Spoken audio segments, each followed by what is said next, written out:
Welcome, everybody. Hi, I'm Dr. Theresa J. Canada. I'm the host of the podcast titled Silk Stocking Sisters Podcast. The goal of this podcast is to share stories and experiences, both historical and current, related to school integration, desegregation, and busing in the North. So this is basically introduction to the podcast and the basis for having the podcast. The podcast will also include psychological, legal, and social, economic, and racial, and ethnic issues. So much has been discussed in this country about and has been documented about the struggles that took place in the southern part of the country in terms of the issues that I just mentioned. This podcast will specifically focus on the experience in the Midwest and the middle of the United States. As a matter of fact, I recall when I spoke about my book, there was a student who said she didn't know that schools were segregated in the North. And that led me to think about providing this podcast to share stories, experiences, and information about individuals or research about experiences in the North and Midwest part of this country. The podcast itself is an extension of topics covered in my book titled Desegregation of the New York City Schools, A Story of the Silk Stocking Sisters. I'm often asked what prompted me to write this book. It all began about 25 plus years ago when I became a college professor. As a new professor, I taught an undergraduate course in foundations in education.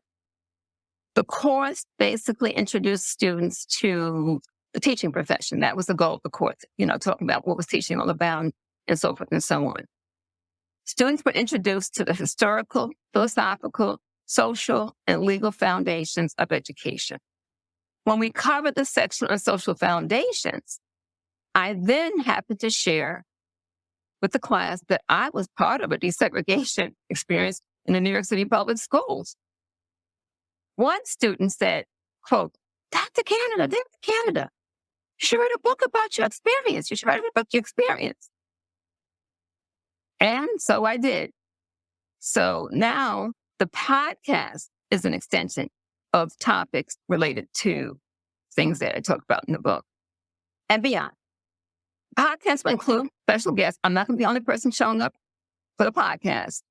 I just think that, I need to involve more people and have people share their individual stories, their research, their interests, the legal issues, the psychological issues that can come along with those topics, personally, as opposed to me telling you about them. And all my special invited guests are special, period. They're all special, who will share their experiences, their personal experiences, their research, and so forth, and their involvement related to the various topics and goals of the podcast. There will be 3 episodes posted on the first, second, and third Wednesday of each month. At least that's my goal right now, to start with the first, second, and third Wednesdays of each month to share the podcast. And then to celebrate the podcast release, I was able to gather several of my classmates whom I met at PS6 in New York City as part of the desegregation experience that I went through, who volunteered to say they would be willing to participate in this podcast.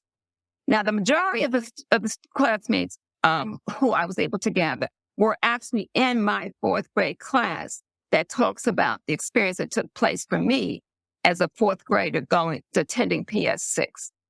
So it's really interesting that you will hear their perspective of their experiences as well as mine. The first two episodes are going to be just talking with my classmates, them sharing their experiences and their reactions to my book about the quote unquote desegregation experience. Because what I say in my book is that this was an experiment. This was not a typical desegregation experience as you hear about in the South, when you have children going from like in Little Rock 9 and so forth.